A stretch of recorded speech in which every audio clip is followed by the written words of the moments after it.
Hello दोस्तों, welcome to my YouTube channel IPDS education.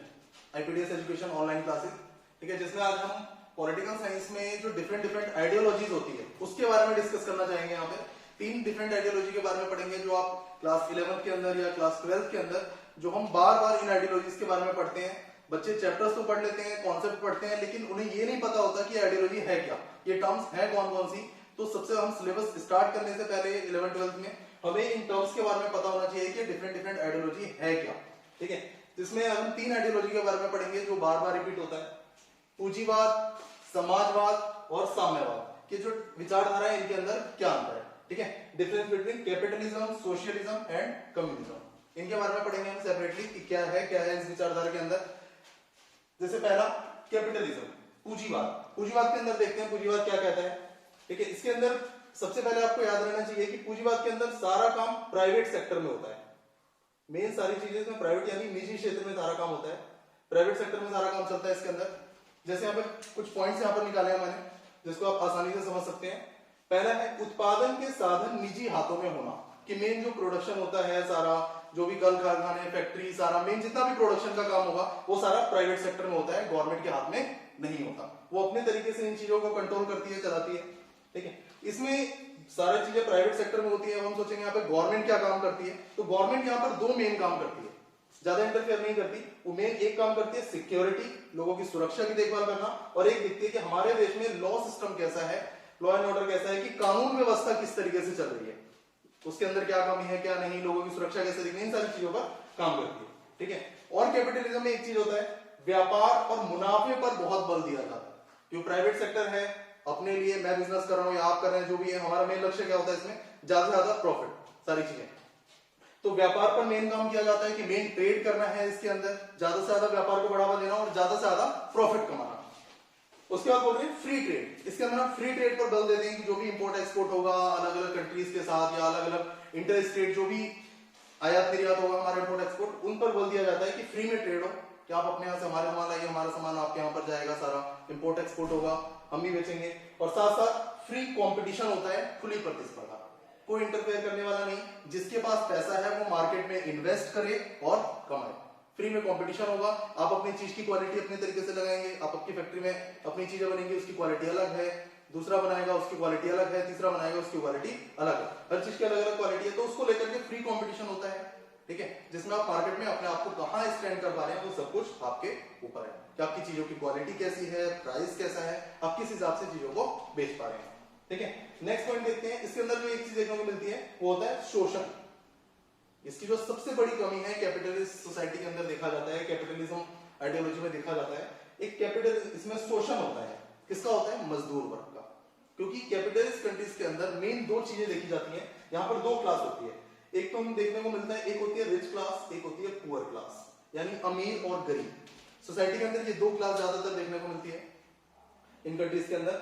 अमीर जो है अमीर होता जाता है, गरीब होता जाता है। रीजन क्या है कैपिटलिज्म में ऐसा क्यों होता है? क्योंकि अमीर क्या है, जिसके पास पहले से ही पुश्तैनी प्रॉपर्टी है, जमीनें हैं, सारी चीजें हैं, अच्छा पैसा है, वो क्या करेगा, वो सारा पैसा मार्केट में इन्वेस्ट करता है, ज्यादा से ज्यादा कमाता है। हमने मार्केट खोल दिया, हमने बहुत सारे लेबर रख लिए, हमने लेबर को क्या किया, अगर 10 लाख टर्नओवर जा रहा है हमारा, ठीक है, या 20 लाख जा रहा है, जितना भी जा रहा है, हम उसमें से जो मेन प्रॉफिट है उसके पास जाता है, हमारे पास। लेबर को क्या है, हमने पर डे के हिसाब से अपना दे दिया, 200 रुपए, 400 रुपए, 300 रुपए, जो भी है वो सारी चीज हम दे देते हैं। मेन प्रॉफिट कौन कर रहा है, हमारा मालिक, ठीक है। हालांकि मजदूर ज्यादा काम करते हैं लेकिन उन्हें उतना नहीं मिलता। तो इस तरीके से कहा जाता है यहाँ पर लेबर का एक्सप्लॉयटेशन होता है एक कैपिटलिस्ट कंट्री में।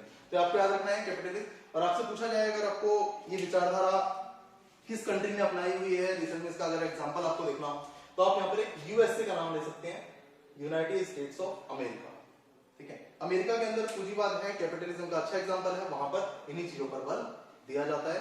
ज्यादा से ज्यादा काम सब कुछ यहाँ पर प्राइवेट सेक्टर में हो रहा है, ठीक है। जो गवर्नमेंट है वो बहुत कम इंटरफेयर करती है, यहाँ पर लगभग 0 इंटरफेयर, काम से काम, ज्यादा फालतू इंटरफेयर नहीं होता है यहाँ पर, ठीक है। तो इतना होता है कैपिटलिज्म के अंदर।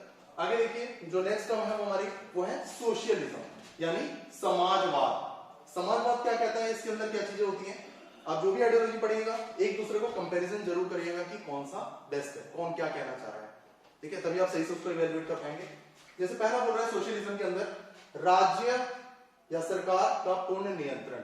यहां पे हमने देखा उत्पादन के साधनों को किसका हाथ होता है? निजी, यानी सब कुछ प्राइवेट लोगों का, सरकार का कंट्रोल नहीं है। यहाँ पर सरकार ज्यादा नियंत्रण नहीं लगा रही है। यहाँ पर क्या है, राज्य और सरकार का नियंत्रण होता है।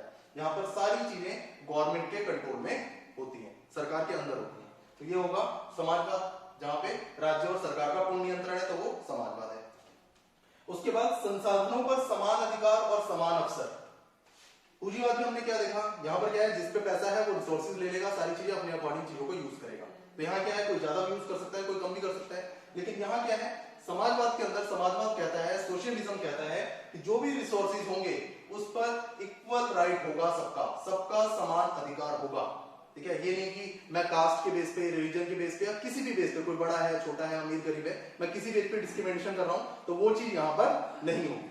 ठीक है, तो आप क्या रखना है, संसाधनों पर समान अधिकार होगा यहाँ पर, और सबके पास समान अवसर होंगे, यानी इक्वल अपॉर्चुनिटी होगी। ठीक है, नेक्स्ट पॉइंट देखिए, न्यूनतम शोषण। यहाँ पर एक्सप्लॉयटेशन ना के बराबर होता है। उसका मेन रीजन क्या है, क्योंकि यहाँ पर जो सारा कंट्रोल है ज्यादा से ज्यादा वो किसका है, गवर्नमेंट का है, स्टेट का है। तो अपने अकॉर्डिंग स्टेट जो भी गवर्नमेंट है वो यहाँ पर चेक करती है कि हर जगह इक्वालिटी बनी रहे, सबके पास सबका समान अधिकार हो, किसी के पास भी ऐसा ना हो कि उसे उसके राइट से रोका जा रहा है, उसके अधिकारों से रोका जा रहा है, वो चीज नहीं होनी चाहिए। उसके बाद एक चीज होनी चाहिए, लोक कल्याणकारी कार्यों को बढ़ावा। समाजवाद का एक मेन लक्ष्य होता है, मेन ऑब्जेक्टिव है कि पब्लिक वेलफेयर के जो काम है हम वो करेंगे। वो मेन करेगा कौन, सरकार, क्योंकि सरकार के लिए सब बराबर है। जो जनता है उसने ही सरकार को चुना है, उसने ही स्टेट बनाया है, गवर्नमेंट बनाया है। ठीक है, तो वही सारी चीजों को देखेगी कि लोगों के कल्याण के कार्यक्रम जो कार्य है वो पॉलिसीज लागू हो रही है या नहीं हो रही, कि पब्लिक वेलफेयर के लिए लेकर के पॉलिसी बना रहे हैं या नहीं बना रहे, उन सारी चीजों का ध्यान रखा जाता है।